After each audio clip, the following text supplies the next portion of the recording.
الحمد لله رب العالمين والعاقبة للمتقين صلى الله عليه وعلى آله وأصحابه أجمعين أما بعد فأعوذ بالله من الشيطان الرجيم بسم الله الرحمن الرحيم يا أيها النبي إنا أرسلناك شاهدا ومبشرا ونذيرا وداعيا إلى الله بإذنه وسراجا منيرا صدق الله العظيم وقال رسول الله صلى الله عليه وسلم إنكم على بينة من ربكم ما لم تظهر فيكم سكرتان سكرة الجهل وسكرة حب العيش وأنتم تأمرون بالمعروف وتنهون عن المنكر وتجاهدون في سبيل الله فإذا ظهر فيكم حب الدنيا فلا تأمرون بالمعروف ولا تنهون عن المنكر ولا تجاهدون في سبيل الله القائلون يومئذ بالكتاب والسنة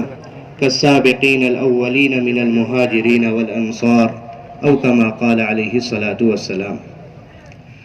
پیارے بھائیوں، دوستوں، عزیز اور بزرگوں، اللہ جل جلالہ عما نوالہ کا ہم سب سے پہلے شکر ادا کرے کہ اللہ تعالیٰ نے اس برکت والے اجتماع میں ہمیں بھیج دیا۔ ہم نہیں آئے ہیں دوستو، یقیناً اللہ سبحانہ و تعالیٰ نے ہمیں یہاں لایا ہے۔ صحابہ رضی اللہ عنہم جہاں گئے، ملکوں میں گئے، بادشاہوں کے پاس گئے، تو صحابہ نے فرمایا اللہ بتعاثنا، کہ ہم نہیں آئے ہیں، اللہ نے ہمیں یہاں بھیجا ہے۔ ربیع بن عامر رضی اللہ تعالیٰ عنہ رستم کے دربار میں گئے۔ رستم سپہ سالار سونے کے تخت پر بیٹھتا تھا۔ رستم نے ربیع بن عامر رضی اللہ عنہ سے پوچھا کہ تم یہاں کیوں آئے ہو؟ تو ربیع بن عامر رضی اللہ عنہ نے جواب دیا، ہم نہیں آئے، اللہ تعالیٰ، اللہ نے ہمیں یہاں لایا ہے۔ اور کس لیے آئے ہیں؟ لنخرج العباد من عبادت العباد الى عبادت رب العباد، کہ بندوں کی بندگی سے نکال کر اور بندوں کو بندوں کی غلامی سے نکال کر ایک خدائے وحدہ لا شریک لہ کا بندہ اور غلام بنانے کے لیے آئے ہیں۔ میرے دوستو عزیزو، یہی ہمارے یہاں پر جمع ہونے کا مقصد ہے، اور یہ ہماری مجلس ایمان کی مجلس ہے۔ حضرات صحابہ رضی اللہ عنہم کا ایمان پہاڑوں کے جیسا تھا، مگر ایمان کی مجلسیں قائم کرتے تھے بڑے بڑے صحابہ، معاذ بن جبل، عبداللہ بن رواحہ، حضرت عمر رضی اللہ عنہم، یہ تمام صحابہ رضوان اللہ تعالی علیہم اجمعین ایمان کی مجلسیں قائم کرتے تھے اور فرماتے تھے یہ عمل ہم اس لیے کر رہے ہیں تاکہ ہمارے ایمان میں کمال پیدا ہو۔ حالانکہ صحابہ کا ایمان پہاڑوں جیسا تھا۔ الایمان فی قلوبہم اعظم من الجبل، کہ ایمان ان کے دلوں میں پہاڑوں سے زیادہ مضبوط تھا۔ اور دوستو بزرگوں، ہمارے یہ کام کا مقصد ہی تحریک ایمان ہے۔ حضرت مولانا الیاس صاحب رحمۃ اللہ علیہ سے پوچھا گیا، آپ نے کوئی جماعت بنائی، کوئی پارٹی بنائی، کوئی تنظیم بنائی؟ حضرت نے جواب دیا کہ دنیا میں پہلے ہی کیا کم جماعتیں تھیں یا پارٹیاں تھیں کہ ایک جماعت میں بھی بنا ڈالتا۔ حضرت فرماتے تھے کہ میں اگر اس کام کا کوئی نام رکھتا تو تحریک ایمان نام رکھتا، کہ اس کام کے ذریعے سے ایمان میں کمال پیدا ہو اور ایمان میں تقویت پیدا ہو۔ صحابہ رضی اللہ عنہم پہاڑوں جیسا ایمان رکھنے کے باوجود اپنے ایمان کے بارے میں ڈرا کرتے تھے۔ ابن ملیکہ رحمۃ اللہ علیہ ایک تابعی ہیں، فرماتے ہیں 30 سے زیادہ یا 70 سے زیادہ اصحاب محمد صلی اللہ علیہ وسلم سے ملاقات کی، ہر ایک کو اپنے ایمان کے بارے میں خوف کھاتا ہوا پایا اور ہر ایک کو اپنی ذات پر نفاق کا ڈر کھاتا ہوا پایا۔ عبداللہ بن رواحہ رضی اللہ تعالیٰ عنہ بیوی کی گود میں سر ہیں اور آنکھوں سے آنسو جاری ہیں، زارو قطار رو رہے ہیں۔ ان کا رونا دیکھ کر بیوی بھی رو رہی ہے۔ فرمایا اللہ کی بندی تو کیوں رو رہی ہے؟ کہ آپ کو دیکھ کر رو رہی ہوں۔ ایسا ہوتا ہے نا، کوئی کسی کو روتا ہوا دیکھے تو روتا آ جاتا ہے، تو آپ اتنا رو رہے ہیں تو آپ کو دیکھ کر رونا آ رہا ہے۔ اور پوچھا بیوی نے کہ آپ بتا دیجئے آپ کیوں رو رہے ہو؟ فرمایا مجھے تو قرآن مجید کی ایک آیت رلا رہی ہے کہ وَإِن مِّنكُمْ إِلَّا وَارِدُهَا كَانَ عَلَى رَبِّكَ حَتْمًا مَقْضِيًّا، کہ تم میں سے ہر ایک کو یقینی طور پر پل صراط پر سے گزرنا ہے، پتہ نہیں میرا حشر کیا ہوگا اور میرا انجام کیا ہوگا۔ یہ صحابہ رضی اللہ عنہ ڈرا کرتے تھے۔ تو دوستو بزرگوں، ہمارا جمع ہونے کا مقصد ہی یہی ہے کہ ہمارے ایمان میں کمال پیدا ہو، اور یہ پیدا ہوگا دعوت کے ذریعے سے۔ اس لیے دوستو بزرگوں، ہمارا یہ آنے والا مجمع اور عملہ جہاں موقع ملے دوستو دعوت کا خوب اہتمام کریں، ہر ایک کو دعوت دیں۔ دعوت کے ذریعے سے ایمان میں کمال پیدا ہوگا اور ایمان میں تقویت پیدا ہوگی۔ اور حضرت فرماتے تھے ہمارے اس کام کی منزل جو ہے وہ جناب محمد الرسول اللہ صلی اللہ علیہ وسلم ہے، کہ ہم میں سے ہر ایک حضور والی پاکیزہ زندگی اور حضور والے پاکیزہ معاشرے کو اپنانے والا بن جائے۔ حضرت مولانا علی میاں ندوی رحمۃ اللہ علیہ فرمایا کرتے تھے دنیا میں لوگ سمجھتے ہیں کہ ان کی ترقی آگے جانے میں ہے، اور یہ حضرت محمد صلی اللہ علیہ وسلم کی امت ہے کہ اس کی ترقی پیچھے جانے میں ہے، اور یہ اتنا پیچھے چلی جائے، اتنا پیچھے چلی جائے کہ حضرت مولانا یوسف صاحب رحمۃ اللہ علیہ فرمایا کرتے تھے کہ حضور صلی اللہ علیہ وسلم اپنی وفات کے وقت امت کو باعتبار عبادت، باعتبار دعوت، باعتبار معاشرت جس سطح پر چھوڑ کر چلے گئے تھے امت دوبارہ اس سطح پر آ جائے۔ آج امت نے اس معاشرے کو کھو دیا، آج امت نے وہ پاکیزہ زندگی کھو دی۔ حضور صلی اللہ علیہ وسلم کا وصال ہو گیا۔ حضرت انس رضی اللہ تعالیٰ عنہ مدینہ منورہ چھوڑ کر ملک شام چلے گئے، کچھ سالوں کے بعد آئے تو زار و قطار لوگ رونے لگے۔ لوگوں نے پوچھا کہ آپ کیوں رو رہے ہو؟ فرمایا اب ہم اس حالت پہ نہیں رہے جس حالت پر حضور صلی اللہ علیہ وسلم ہمیں چھوڑ کر گئے تھے۔ ایک پاکیزہ زندگی آپ دے کر گئے۔ مولانا یوسف صاحب رحمۃ اللہ علیہ فرمایا کرتے تھے کہ جو قوم اپنی معاشرت پر مجتمع نہیں ہوتی وہ قوم مردہ ہو جاتی ہے، وہ قوم مردہ ہو جاتی ہے۔ اس لیے حضرت فرماتے تھے پہلے ارتداد معاشرے میں آئے گا، پہلے ارتداد معاشرے میں آئے گا، پھر اعضاء و جوارح سے نکلنے والے اعمال میں ارتداد آئے گا۔ اس لیے دوستو عزیزوں، ایک عالم دین نے لکھا ہے اپنی کتاب میں کہ کیسی عجیب بات ہے، کفار مکہ نے تو حضور صلی اللہ علیہ وسلم کو مکہ سے نکالا تھا، مگر آج ہم مسلمانوں نے اور اچھے اچھے دیندار گھرانے ہم نے حضور صلی اللہ علیہ وسلم کی پاکیزہ زندگی کو اور ہم نے حضور صلی اللہ علیہ وسلم کی پاکیزہ معاشرت کو اپنے گھروں سے نکالا ہے۔ انہوں نے تو حضور کو مکہ سے نکالا تھا اور ہم نے آپ کی زندگی اور آپ کی معاشرت کو اپنے گھروں سے نکالا ہے۔ اس لیے حضرت سلمان فارسی رضی اللہ تعالیٰ عنہ شاہی دسترخوان پر بیٹھے ہوئے ہیں اور کھانا کھا رہے ہیں اور لقمہ گر گیا تو اسی وقت لقمہ اٹھا کر کھا لیا۔ کسی نے ٹوکا آپ یہ کیا کر رہے ہو؟ یہ شاہی دسترخوان ہے، یہاں بڑے بڑے لوگ بیٹھے ہوئے ہیں۔ تو حضرت سلمان فارسی رضی اللہ تعالیٰ عنہ نے جواب دیا اترکو سنت حبیبی صلی اللہ علیہ وسلم لہؤلاء الحمقاء، کیا ان احمقوں کی وجہ سے اور ان بیوقوفوں کی وجہ سے میں میرے حبیب صلی اللہ علیہ وسلم کی سنت کو چھوڑ دوں، آپ کے پاکیزہ طریقے کو چھوڑ دوں؟ اس لیے دوستو عزیزوں، ہماری منزل حضور صلی اللہ علیہ وسلم والی زندگی اور حضور صلی اللہ علیہ وسلم والا معاشرہ۔ آج دیکھیں باطل نے اپنے معاشرے کو ایسے ممالک، پسماندہ ممالک جہاں پر کھانے کے لیے لوگوں کے پاس غذائیں نہیں ہیں، پہننے کے لیے کپڑا نہیں ہے، قسمہ پرسی میں اور غربت میں زندگی گزارتے ہیں، مگر باطل نے اور اہل باطل نے آج اپنے معاشرے کو وہاں پر زندہ کر کے رکھ دیا ہے۔ میرے دوستو بزرگوں، ہم طے کریں اس اجتماع سے انشاءاللہ، جیسے حضرت فرماتے تھے کہ ہمارا جمع ہونا صرف بیان تقریر کے لیے اور برائے اجتماع نہیں ہے، بلکہ ہمارا جمع ہونا تو بکھرنے کے لیے اور ہماری محنت کا میدان سارا عالم ہے۔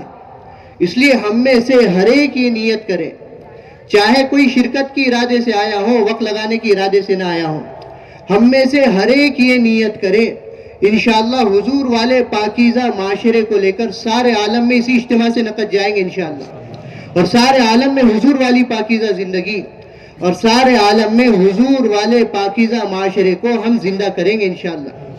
اور دوستو بزرگوں، اس اجتماع میں بھی ہم ہر آنے والوں کا ذہن بنائیں اور لوگوں کی تشکیل کریں کہ کس طرح سے یہ حضور صلی اللہ علیہ وسلم والی پاکیزہ زندگی کو اپناتے ہوئے حضور والی زندگی کو لے کر سارے عالم میں پھرے، جیسے کہ صحابہ نے حضور صلی اللہ علیہ وسلم کی زندگی کو لے کر پھرا ہے اور سارے عالم میں گئے، اور سارے عالم میں پھیل گئے، دنیا کے کونے کونے میں، چپے چپے میں۔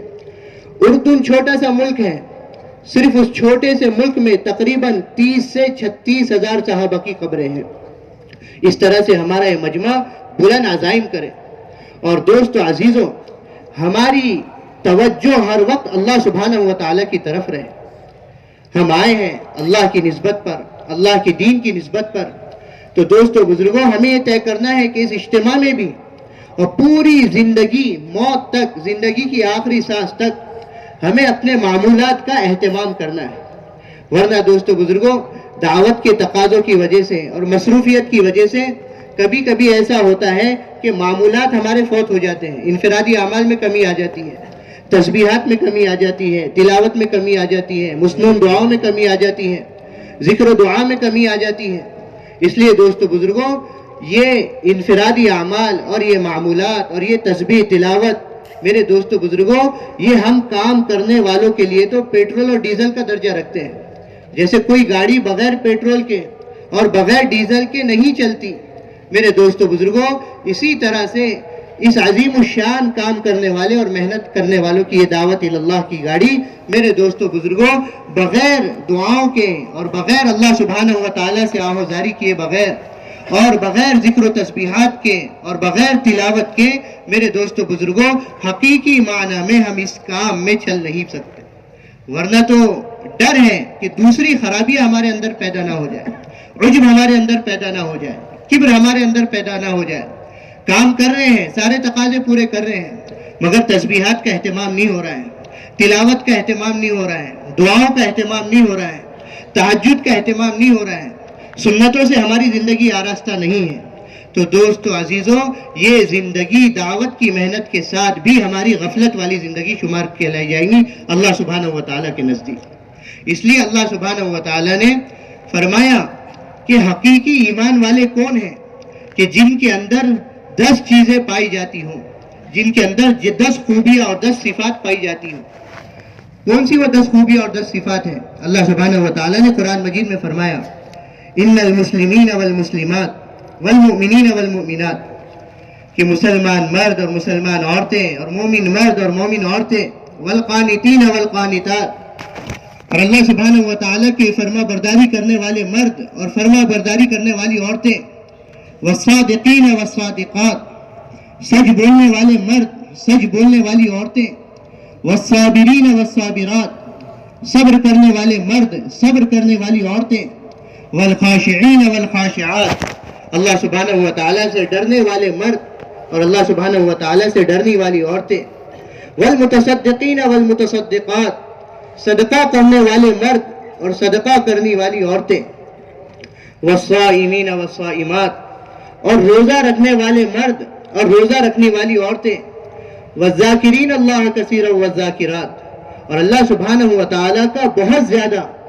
کثرت سے ذکر کرنے والے مرد اور کثرت سے ذکر کرنے والی عورتیں، اعد اللہ لہم مغفرۃ واجرا عظیما، اللہ سبحانہ و تعالیٰ نے ان سے مغفرت کا اور اجر عظیم کا وعدہ فرمایا ہے۔ اس آیت میں اللہ سبحانہ و تعالیٰ نے کثرت ذکر کو بیان فرمایا ہے کہ دوسری عبادتیں جو ہیں اس کے لیے تو خاص اہتمام کرنا پڑتا ہے، نماز بغیر پاکی کے نہیں ہوتی، بغیر وضو کے نہیں ہوتی، مگر یہ ذکر اللہ کی ایسی عبادت ہے کہ جو اٹھتے بیٹھتے چلتے پھرتے ہر جگہ انسان کر سکتا ہے، جس کو اللہ سبحانہ و تعالیٰ نے ایک آیت میں فرمایا، الذین یذکرون اللہ قیاما وقعودا وعلی جنوبہم، کہ حقیقی ایمان والے کون ہیں؟ کہ جو چلتے پھرتے اٹھتے بیٹھتے یہاں تک کہ اپنے پہلو پر لیٹے ہوئے بھی اللہ کو یاد کرتے رہتے ہیں اور اللہ کا ذکر کرتے رہتے ہیں، اللہ کو کبھی نہیں بھولتے۔ اللہ سبحانہ و تعالیٰ فرما رہے ہیں وَمَا كَانَ رَبُّكَ نَسِيًّا، کہ تمہارا رب تو تمہیں کبھی نہیں بھولتا۔ ہم بندے کیسے ہیں کہ ہم اپنے رب کو بھول جاتے ہیں؟ اس لیے دوستو بزرگوں، ذکر کا اہتمام۔ حضرت ابو ہریرہ رضی اللہ تعالیٰ عنہ پودے لگا رہے تھے، اللہ کے نبی صلی اللہ علیہ وسلم نے انہیں دیکھا، فرمایا ابو ہریرہ پودے لگا رہے ہوں، میں اس سے بہتر پودے اور درخت بتاؤں؟ فرمایا اللہ کے نبی ضرور بتائیے۔ حضور صلی اللہ علیہ وسلم نے فرمایا تیسرا کلمہ سبحان اللہ، الحمدللہ، لا الہ الا اللہ، اللہ اکبر، ان کلمات کو پڑھ لیا کرو۔ ان کلمات میں سے ہر کلمے کے بدلے اللہ سبحانہ و تعالیٰ تمہیں جنت میں جنت کے پودے اور جنت میں جنت کے درخت اللہ تعالیٰ تمہارے لیے اگا دے گا. جنت کے پودے اور جنت کے درخت اگا دے گا. آیت نازل ہوئی قرآن مجید کی والذین یکنزون الذهب والفضة ولا ينفقونها في سبیل اللہ فبشرهم بعذاب علیم، کہ جو لوگ سونے اور چاندی کو اکٹھا کر کے رکھتے ہیں خزانہ بنا کر اور راہ خدا میں خرچ نہیں کرتے، ان کی زکوٰۃ ادا نہیں کرتے، ان کے لیے دردناک عذاب کی خوشخبری آپ سنا دیجئے. مہاجرین نے کہا، تذکرہ کیا آپس میں، اگر یہ مال بہتر نہیں ہے جس کے بارے میں قرآن نازل ہوا تو کون سا مال بہتر ہے؟ حضرت عمر رضی اللہ عنہ بات سن رہے تھے. فرمایا یہ سوال تو میں اللہ کے نبی صلی اللہ علیہ وسلم سے ضرور کروں گا. وہ گئے اور اللہ کے نبی صلی اللہ علیہ وسلم سے سوال کرنے لگے. حضور صلی اللہ علیہ وسلم نے فرمایا، ارے مال کے بارے میں کیا سوال کرتے ہو؟ حضور نے فرمایا، اپنی زبان کو ذکر کرنے والا بناؤ اور اپنے دل کو شکر کرنے والا بناؤ، اور نکاح ایسی خاتون سے اور ایسی عورتوں سے کرو جو دین کے کاموں میں اور آخرت کی تیاری میں تمہارا ساتھ دے. حضور نے فرمایا یہی اصل راس المال ہے اور مومن کا یہی اصل سرمایہ ہے. ایک صحابی آئے اللہ کے نبی صلی اللہ علیہ وسلم کے پاس، اے اللہ کے نبی، دین میں نفلی اعمال تو بہت بتلائے گئے ہیں، آپ مجھے کوئی ایسا عمل بتلا دیجئے جسے میں مضبوطی کے ساتھ تھامے رکھوں اور جس پر میں پابندی سے عمل کرتا رہوں. حضور صلی اللہ علیہ وسلم نے فرمایا ان صحابی سے کہ اپنی کیفیت یہ بناؤ کہ ہر وقت تمہاری زبان اللہ کے ذکر سے تر و تازہ رہے. اس لیے حضور صلی اللہ علیہ وسلم نے فرمایا، سبحان اللہ، الحمدللہ، لا الہ الا اللہ، اللہ اکبر، یہ کلمات میرے نزدیک ساری زمین و آسمان جتنی چیزوں پر سورج طلوع ہوتا ہے ہر ایک سے زیادہ قیمتی اور ہر ایک سے زیادہ محبوب مجھے یہ کلمات ہیں. اس لیے دوستو عزیزوں، اللہ کے ذکر کا ہمیں خوب اہتمام کرنا ہے. حضرت عمر رضی اللہ عنہ فرمایا کرتے تھے، اللہ کا ہی ذکر کیا کرو، اس میں سراسر شفا ہی شفا ہے. مخلوق کا تذکرہ مت کیا کرو، اس میں تو سراسر بیماری ہی بیماری ہے. حضرت عمر رضی اللہ عنہ فرمایا کرتے تھے، اللہ ہی کا ذکر کیا کرو، اس سے رحمتیں نازل ہوں گی. مخلوق کا تذکرہ مت کیا کرو ورنہ اس سے تو بلائیں اور مصیبتیں نازل ہوں گی. اس لیے دوستو عزیزوں، ہم معمول بنائیں اجتماع میں بھی اور پوری زندگی کا کہ ہم انشاءاللہ انفرادی اعمال کا اور ذکر کا انشاءاللہ اہتمام کریں گے. اس کے علاوہ ہماری زبان سے کچھ نہ نکلے. اللہ تعالیٰ نے یہ جو ہمارے اجتماعات ہوتے ہیں، یہ دینی مجالس ہوتی ہیں، یہ اللہ کی طرف سے رحمت کا نزول ہوتا ہے اور مغفرت کا اعلان کیا جاتا ہے. میرے دوستو ایسا نہ ہو کہ ہماری کسی غلط بول کی وجہ سے اور ہماری ذرا سی لایانی کی وجہ سے یہ رحمت والی مجلس ہمارے لیے عذاب والی مجلس نہ بن جائے اور ہماری پکڑ کا ذریعہ نہ بن جائے. حضرت عمر رضی اللہ عنہ فرمایا کرتے تھے، من ترک فضول الکلام منح الحکم، کہ جو آدمی فضول باتوں کو چھوڑ دیتا ہے، بیکار باتوں کو چھوڑ دیتا ہے، لایانی باتوں کو چھوڑ دیتا ہے، جس سے نہ دین کا فائدہ نہ دنیا کا فائدہ، اللہ سبحانہ و تعالیٰ اس کی زبان سے حکمت کے چشموں کو جاری فرما دیتا ہے.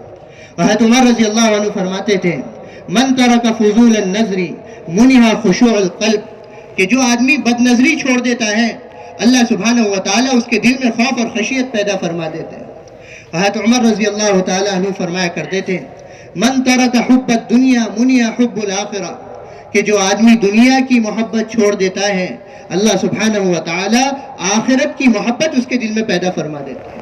ہمارا تو مقصد ہی یہی ہے کہ ہماری آخرت سنور جائے اور ہماری آخرت بن جائے.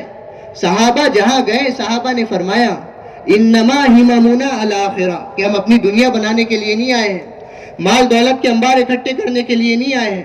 انما ہممنا الآخرہ، بلکہ ہم تو اپنی آخرت بنانے کے لیے آئے ہیں.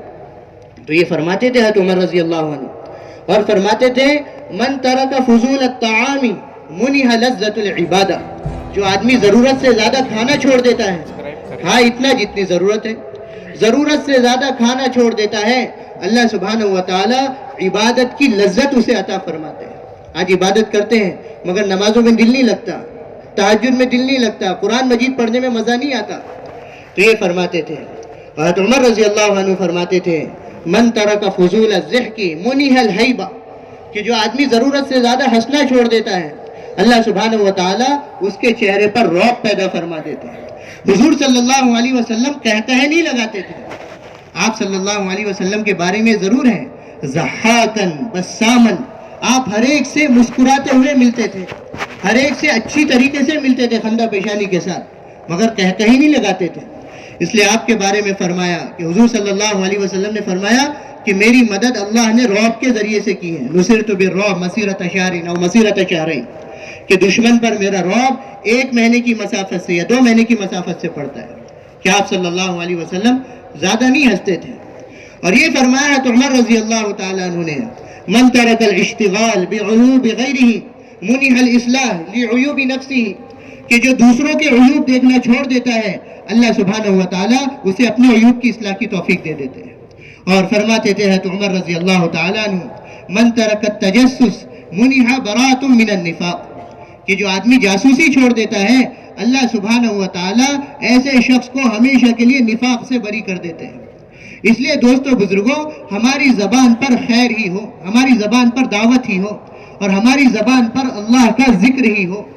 اور دوستو بزرگوں، کیسی عجیب بات، حضور صلی اللہ علیہ وسلم نے فرمایا بندہ اپنی زبان سے پڑھتا ہے یہ کلمات، سبحان اللہ، الحمدللہ، لا الہ الا اللہ، اللہ اکبر، فرمایا اللہ سبحانہ و تعالی فرشتوں سے فرماتے ہیں خوش ہو کر، قال اللہ اسلم عبدی واستسلم، دیکھو تو صحیح میرا کتنا اچھا بندہ ہے، یہ کتنے اچھے طریقے سے مجھے یاد کر رہا ہے، اور یہ کتنے اچھی طریقے سے اس نے اپنے آپ کو میرے سپرد کر دیا۔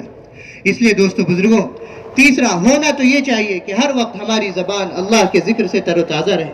اس کی عادت ڈالنے کے لیے دوستو بزرگوں صبح شام کی تسبیحات ہیں۔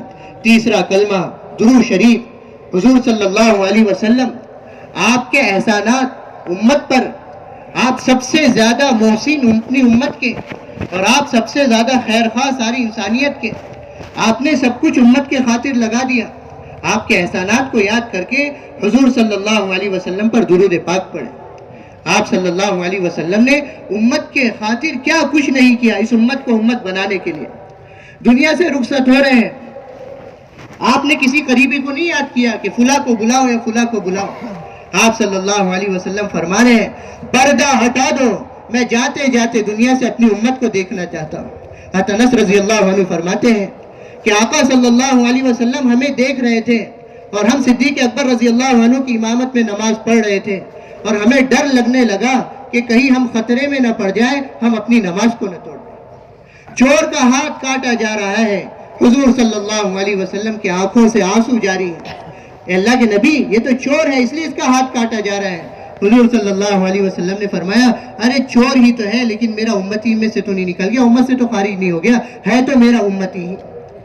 کیسی عجیب بات، قیامت میں لوگ انبیاء کے پاس جائیں گے، آپ ہماری بارے میں اللہ سے سفارش کیجئے، ہر نبی کی زبان پر ہوگا ان ربی قد غضب اليوم غضبا لم يغضب قبلہ مثلہ ولن يغضب بعدہ مثلہ، کہ میرا رب آج اتنے غصے میں اور اتنے جلال میں ہے کہ نہ آج سے پہلے کبھی اتنے غصے میں آیا اور نہ آج کے بعد کبھی اتنے جلال میں آیا۔ اور پل صراط پر سے جب لوگ گزریں گے، حدیث پاک میں آتا ہے اپنے اعمال کے وقت ہوا کی رفتار سے، پرندوں کی رفتار سے، تیز دوڑنے والے جوانوں کی رفتار سے، حضور صلی اللہ علیہ وسلم نے فرمایا انبیاء کی زبان پر نفسی نفسی ہوگا، اور تم دیکھو گے وَنَبِيُّكُمْ قَائِمٌ عَلَى الصِّرَاطِ یا رب سلم سلم یا رب سلم سلم، کہ تمہارا نبی پل صراط کے ایک جانب کھڑا ہوا ہوگا اور کہہ رہا ہوگا اے اللہ میری امت کے ساتھ سلامتی کا معاملہ کیجئے، میری امت کے ساتھ سلامتی کا معاملہ کیجئے۔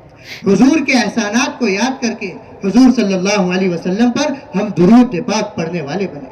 ایک درود پڑھیں گے 40 فائدے ملیں گے، اللہ سبحانہ و تعالیٰ 10 نیکی عطا فرمائیں گے، 10 درجات بلند کریں گے، 10 خطاؤں کو اللہ سبحانہ و تعالیٰ معاف فرمائیں گے، اور اللہ سبحانہ و تعالیٰ 10 رحمتیں نازل فرمائیں گے۔ اللہ کی رحمت کے ہم میں سے ہر ایک محتاج ہے۔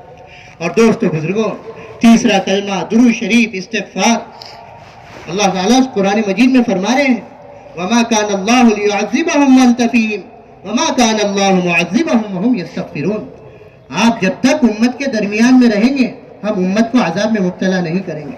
یہ اللہ کا ضابطہ ہے اور اللہ کا دستور ہے. جب اللہ تعالیٰ قوموں کو ہلاک کرتے ہیں اور عذاب دیتے ہیں تو پہلے نبی کو وہاں سے علیحدہ کر لیتے ہیں. اور آپ کے بعد جب تک امت استغفار کرتی رہیں گی اور معافی مانگتی رہیں گی، ہم امت کو عمومی عذاب میں مبتلا نہیں کریں گے. اس لیے حضور صلی اللہ علیہ وسلم نے حدیث پاک میں فرمایا، اللہ کے عذاب سے مانے، اللہ کے عذاب کو روکنے والی دو چیزیں ہیں. ایک تو میرا وجود اور امت کا استغفار کرتے رہنا. حدیث پاک میں آتا ہے، من لزم الاستغفار جعل اللہ لہ من کل ضیق مخرجا، کہ جو استغفار کی کثرت کرتا ہے، اللہ سے معافی مانگتے رہتا ہے، اللہ سبحانہ و تعالی ہر تنگی سے نجات کے راستے اس کے لیے نکالتے ہیں. ومن کل ہم فرجا، اور اللہ سبحانہ و تعالی ہر غم کو اس کے ہلکا اور آسان کر دیتے ہیں. ورزقہ من حیث لا یحتسب، اور اللہ سبحانہ و تعالی اسے ایسی جگہ سے روزی عطا فرماتے ہیں جہاں سے اس کا وہم و گمان بھی نہیں ہوتا. تو دوستو بزرگوں، ہر وقت ہماری زبان اللہ کی یاد میں تر و تازہ رہے، اس کے لیے عادت ڈالنے کے لیے تیسرا کلمہ، درود شریف، استغفار، اس کا ہمیں اہتمام کرنا ہے. یہ نہیں کہ ہم دنیا کو ذکر کی دعوت دے رہے ہیں اور ہماری زندگی ذکر سے خالی ہو. قرآن مجید کی تلاوت کا اہتمام، ہم دنیا والوں کو تلاوت کی دعوت دے رہے ہیں اور ہماری زندگی اور ہمارے ایام قرآن مجید کی تلاوت سے میرے دوستو بزرگوں ہم غافل رہے. اللہ سبحانہ و تعالی نے فرمایا قرآن مجید میں، ہم قرآن مجید پڑھیں گے ہمارے ایمان میں اضافہ ہوگا، ایمان میں کمال پیدا ہوگا. انما المؤمنون الذين اذا ذكر الله وجلت قلوبهم واذا تليت عليهم آياته زادتهم ایمانا وعلى ربهم يتوکلون، کہ ایمان والے جب ان کے سامنے اللہ کا ذکر کیا جائے تو ان کے دل لرز جاتے ہیں اور ان کے دل کانپ جاتے ہیں.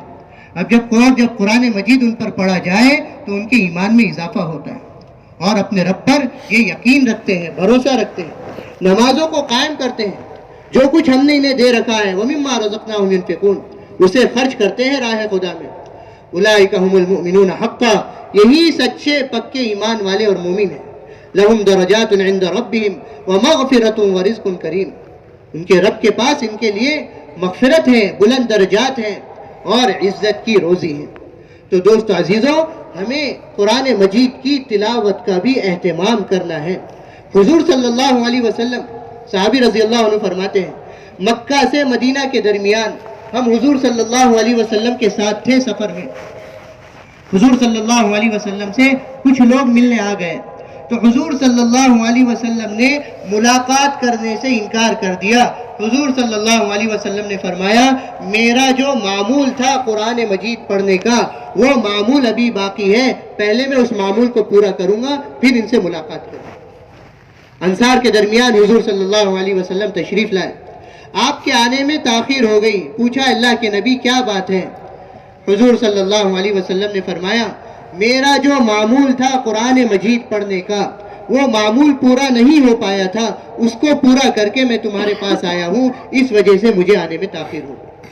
ایک صحابی رضی اللہ عنہ فرماتے ہیں، میں نے اپنے کانوں سے سنا کہ حضور صلی اللہ علیہ وسلم نے ایک ہی مجلس میں ہمارے سامنے استغفر اللہ واتوب الیہ، استغفر اللہ واتوب الیہ، یہ کلمات 100 مرتبہ پڑھے ہیں، میں نے اپنے کانوں سے سنا.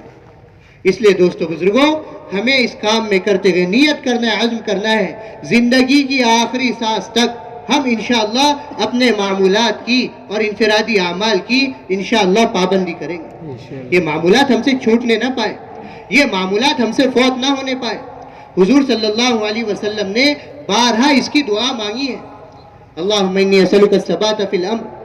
حضرت شداد بن اوس رضی اللہ تعالیٰ عنہ جا رہے تھے سفر میں، شاگردوں سے کہا، تھک گئے سفر کرتے کرتے، لاؤ بھائی دسترخوان بچھا لو، کچھ کھا لے، کچھ مزے کر لے. شاگردوں نے کہا، حضرت ہم نے تو آج آپ سے وہ بات سنی جو اس سے پہلے کبھی نہیں سنی. انہیں بھی احساس ہوا. فرمایا، ہاں مجھ سے غلطی ہو گئی، لیکن اب میری اس بات کو بھلا دو.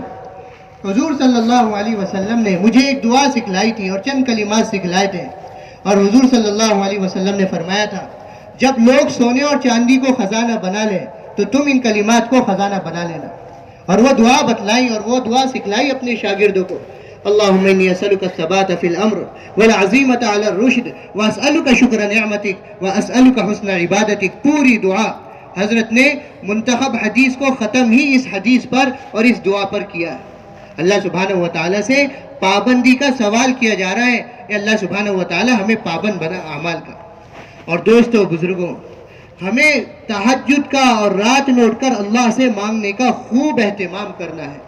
صحابہ کی بنیادی صفت بتلائی گئی کہ فرسان فی النہار رہبان فی اللیل، کہ دن کے گھوڑ سوار تھے، دن میں ایک ایک کے پاس جاتے تھے اور ایک ایک کی خوشامد کرتے تھے۔ انسانیت کو اپنی محنت کا میدان بنا کر رکھا تھا۔ حضرت فرماتے تھے کہ حضور صلی اللہ علیہ وسلم کسی انسان کا حق اور کسی انسان کا مرتبہ اس سے کم نہیں سمجھتے تھے کہ اسے اللہ کی طرف دعوت دے، اللہ کا تعارف کرائے۔ تو دیوانہ وار صحابہ محنت کرتے تھے، فرسان فی النہار، کہ دن کے گھوڑ سوار تھے، اور محنت کیسی تھی؟ جان توڑ محنت۔ اور دوستو بزرگوں، رات میں اللہ کی خوشامد کرتے تھے، رات میں اللہ تعالیٰ کے سامنے آہوزاری کرتے تھے۔ اس لیے کہا کسی نے، کچھ ہاتھ نہیں آتا بے آہ سحر گائے، کہ راتوں میں اللہ سے مانگے بغیر اور راتوں میں جاگے بغیر اور اللہ سے لو لگائے بغیر دوستو بزرگوں کچھ ہاتھ نہیں آتا۔ ہماری دعوت مؤثر نہیں بن سکتی، ہماری دعوت میں کمال پیدا نہیں ہو سکتا، ہماری محنت کے نتیجے نہیں نکل سکتے۔ اس لیے فرمایا ان ناشئۃ اللیل ہی اشد وطئا واقوم قیلا، کہ رات کا قیام، کہ گناہ نفس کے تقاضے سے ہوتے ہیں، تو نفس کو کچلنے والا رات کا قیام ہے۔ اور ہماری بات میں جو جان پڑیں گی، جیسے مقناطیس لوہے کو کھینچتا ہے، اسی طرح سے لوگوں کے قلوب ہماری دعوت پر اللہ رسول کی اطاعت کی طرف اور ہدایت کی طرف کھینچے چلے آئیں گے۔ اللہ تعالیٰ فرما رہے ہیں اقوام قیلا، یعنی ابین قیلا، ہم تمہاری بات میں تاثیر پیدا کر دیں گے۔ اس لیے فرمایا ایمان والوں کی یہ صفت ہے، تتجافى جنوبهم عن المضاجع يدعون ربهم خوفا وطمعا، کہ دنیا تو رات میں چین سے میٹھی نیند سوتی ہے، لیکن یہ داعی اللہ، اللہ کی دین کی محنت کرنے والا، یہ اپنی راتیں بے چینی سے کروٹیں بدلتے ہوئے گزارتا ہے اور اللہ کے سامنے آہوزاری کرتا ہے اور چپ چپ کر اللہ سے دعا مانگتا ہے، کہ تہجد اللہ کا خاص دربار ہے۔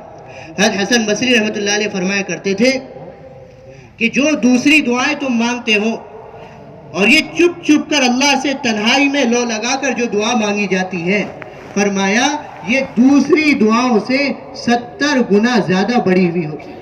دوسری دعاؤں سے کتنی ہوتی ہے؟ 70 گنا زیادہ۔ اس لیے صحابہ رضی اللہ عنہ کہ دن کے گھوڑ سوار اور رات میں اللہ کی خوشامد کرنے والے اور کیسے مچلنے والے اور کیسے آنسو بہانے والے، حضرت مولانا یوسف صاحب رحمۃ اللہ علیہ فرمایا کرتے تھے آج امت کے لیے ایسے رونے والے اور ایسے آنسو بہانے والوں کی کمی ہے۔ حضرت علی رضی اللہ عنہ کا انتقال ہو گیا، آپ کے ساتھ رہنے والے حضرت زرار رضی اللہ تعالیٰ عنہ، حضرت معاویہ رضی اللہ عنہ نے ان سے پوچھا، اے زرار تم نے ایک عرصہ گزارا ہے علی رضی اللہ عنہ کے ساتھ، صف لی علی، ذرا میرے سامنے علی کے اوصاف تو بیان کرو، علی کیسے تھے رضی اللہ عنہ؟ حضرت زرار رضی اللہ عنہ نے جواب دیا، امیر المومنین بھلا میں کہا اور علی رضی اللہ عنہ کہا، میرا ان کا مقابلہ کیسے؟ میں کیسے ان کی خوبیاں اور زندگی آپ کے سامنے بیان کر سکتا ہوں؟ حضرت معاویہ رضی اللہ عنہ نے فرمایا، اے زرار میں تمہیں قسم دے کر کہتا ہوں تمہیں بتانا ہوگا۔ فرمایا امیر المومنین آپ اگر سننا چاہتے ہیں تو میں ایک حقیقت ایک رات کی بتاتا ہوں اور اس میں کوئی مبالغہ نہیں ہے، قد اشہد باللہ، میں جو کچھ کارگزاری آپ کو سنا رہا ہوں اللہ کو گواہ مان کر اور اللہ کو حاضر اور ناظر مان کر یہ کارگزاری سنا رہا ہوں، جو میری آنکھوں نے دیکھا اور جو میرے کانوں نے سنا، کہ قد ارخى اللیل سدولہ وغارت نجومہ، کہ رات تاریک اور اندھیری ہو چکی تھی اور سارے ستارے ڈھل چکے تھے۔ میں نے دیکھا علی رضی اللہ عنہ کو کہ دنیا سے کہہ رہے ہیں، اے دنیا تو میری طرف کیوں جھانکتی ہے، جا مجھ سے دور ہو جا، جا مجھ سے دور ہو جا۔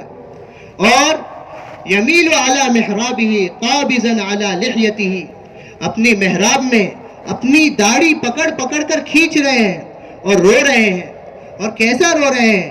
یتململ کتململ السلیم ویبکی بکاء الحزین، ایسا رو رہے ہیں جیسا کوئی سانپ اور بچھو کا ڈسا ہوا روتا اور تڑپتا ہے، اس طرح سے آپ رو رہے تھے اور اس طرح سے آپ تڑپ رہے ہیں۔ فَكَأَنِّي أَسْمَعُهُ الْآنَ وَهُوَ يَقُولُ، امیر المومنین ان کی رونے کی چیخیں اور ان کی رونے کی صدائیں آج بھی میرے کانوں میں گونجتی ہیں۔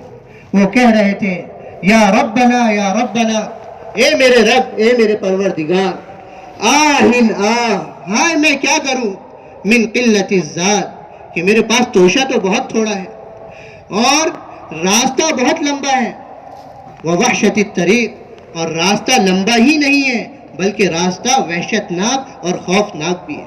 یہ کارگزاری سنا رہے ہیں حضرت علی رضی اللہ عنہ کی رات کی رونے کی۔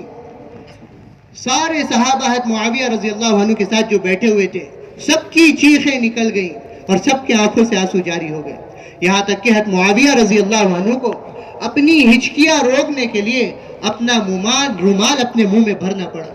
کہا زرار کارگزاری تو سنا دی، ذرا یہ تو بتاؤ علی رضی اللہ عنہ جیسی عظیم الشان شخصیت اب ہمارے درمیان نہیں ہے، تم بتاؤ تم کو کیا محسوس ہو رہا ہے، کیا صدمہ پہنچا ان کے وصال پر؟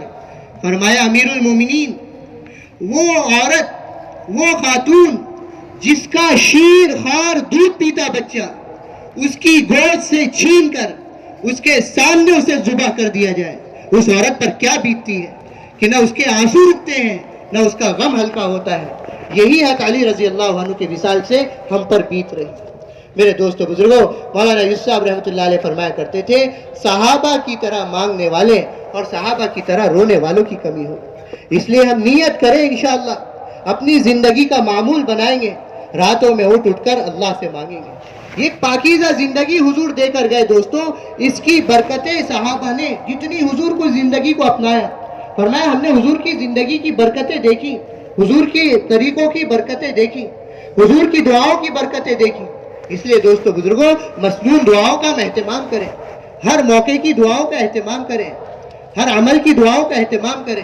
صحابی رضی اللہ عنہ آئے حضور کے پاس، یہ اللہ کے نبی میں جنگل میں رہتا ہوں، جنگل میں گھر ہے اور موذی جانور درندے وہاں پر رہتے ہیں، ڈر لگتا ہے سانپ بچھو کہیں ڈس نہ لے۔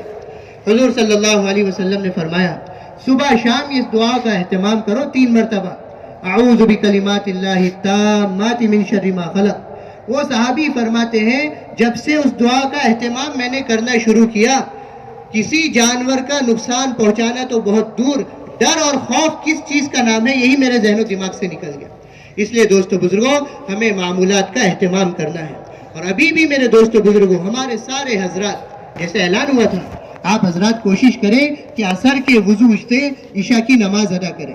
اس لیے سارے حضرات سے درخواست ہے کہ اس مجلس میں ایک تو یہ نیت کریں کہ سارے اعمال اور انفرادی معمولات کا انشاءاللہ موت تک ہمیں اہتمام کرنا ہے اور پابندی کرنا ہے۔ اور ابھی بھی دوستو، قبلے کا رخ تو آپ بیٹھے ہوئی ہیں، اگر کوئی دقت نہ ہو تو 2 زانو جیسے تشہد میں بیٹھتے ہیں اس طرح سے بیٹھ کر اپنی اپنی جیب سے تسبیح نکال لیں اور تسبیحات کا اہتمام کریں اور دعاؤں کا اہتمام کریں۔ سب کر لیں گے بھائی انشاءاللہ۔ اور پھر مغرب کے بعد انشاءاللہ بیان ہوگا، بیان میں یکسوئی کے ساتھ، دل جمعی کے ساتھ ہم خود بھی بیٹھے، ہم نے محنت کر کے اپنے ساتھیوں کو لے کر آئے ہیں، ان کو بھی بٹھائیں اور پھر جو تقاضے آئے اس پر ہم لبیک کہیں اور اپنے ناموں کو پیش کریں۔ کیوں بھائی سارا مجمع اس کے لیے تیار ہے انشاءاللہ، سارا مجمع تعاون کرے گا انشاءاللہ۔ اللہ تعالیٰ بہت قبول فرمائے اپنے معمولات کا اور تسبیحات کا۔